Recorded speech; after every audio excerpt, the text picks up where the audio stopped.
Imagine there are intruders in your home and they're holding you at gunpoint while they terrorize you and your family. They could just rob you, but they're taking it further. They're hurting members of your family with unspeakable acts of violence. You could try to stop them, but since all guns have been outlawed, you can't even try that.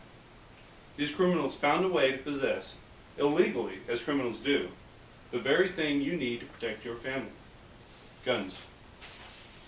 As a student of history and someone who believes that this country is already a great place to live, I have researched this topic extensively. According to the 10th Amendment Center, the right to bear arms is not given to us by the Constitution. Instead, it reminds the government that it cannot infringe upon this right. I'm here to convince you that there are groups out there who are trying to abolish the Second Amendment. I'm going to discuss why this amendment is so important and why it was added to the Constitution. Why the arguments against guns is flawed, and the benefits of gun ownership for the individual. This issue is important to all Americans.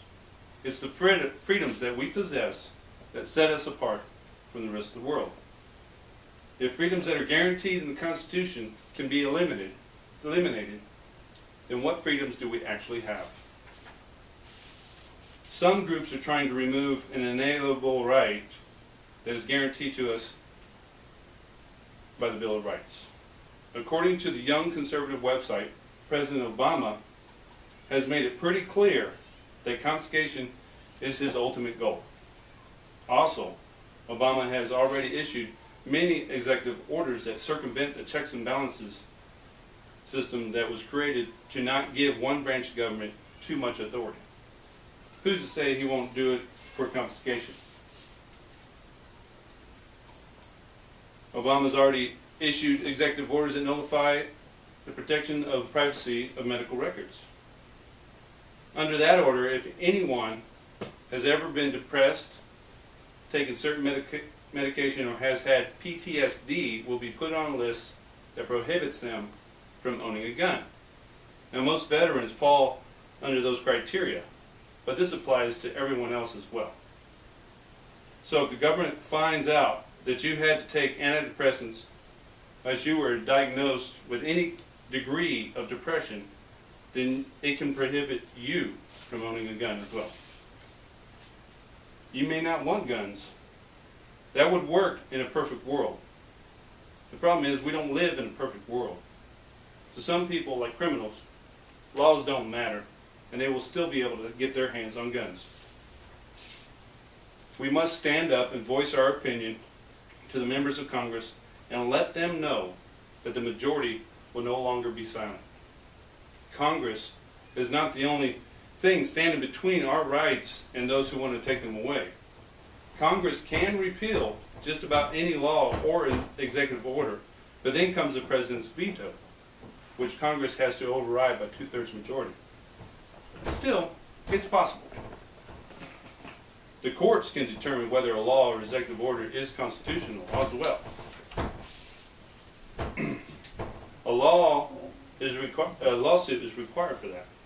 If Congress passes a law that repeals an executive order and the veto is overturned, then the executive order dies. If a lawsuit was brought up to the courts and as to the constitutionality of the executive order, then it can be found unconstitutional by the courts and struck down. According to the National Juris University website, this power of judicial review has found many laws unconstitutional, like in Brown versus Board of Education, where it struck down state laws that established separate public schools for blacks and white students. An act of other branches of government can be found by the courts to be unconstitutional if the Constitution is interpreted for it to be.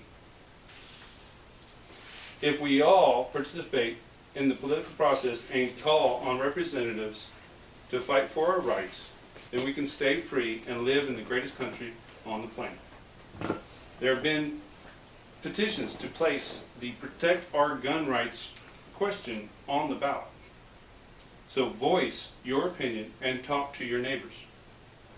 This country would have never been able to break free from the oppression of the British king if we did not work together.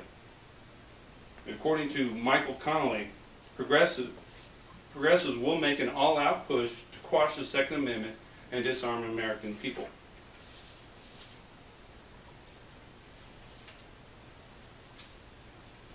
Without what the creators of the Constitution deemed as necessary for the people to defend itself from the tyranny of an all too powerful federal government, we won't be able to limit its powers.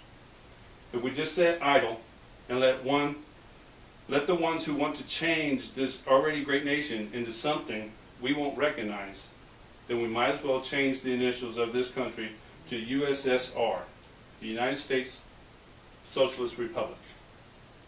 With freedom comes the burden of working for what you want in life. This includes fighting for what is right and fighting for your rights. Do nothing, and sure, the government might take care of you. But who would like that? No freedom to choose what you want. Seeing the government's track record of not being able to pretty much take care of anything, I personally will not be idle. I challenge you all to not let your silence be misunderstood as agreeing with what is going on here. Talk with your state and federal congressmen. Let us not buy into the ideal there are a bunch of assault rifles marching around and killing people. If people want to kill, then taking guns away from law-abiding citizens so they cannot defend themselves is simply not the answer. According to the Pew Research Center, support for stricter gun laws is growing. There's nothing wrong with some of these laws, but how many is enough? And some of them are worded like they're laying the groundwork for something even more restrictive. The right to bear arms is not given to us by the Constitution, but rather recognized by it. So protect your rights to protect yourself. As for me, I plan to support the politicians who uphold the Constitution of the United States of America.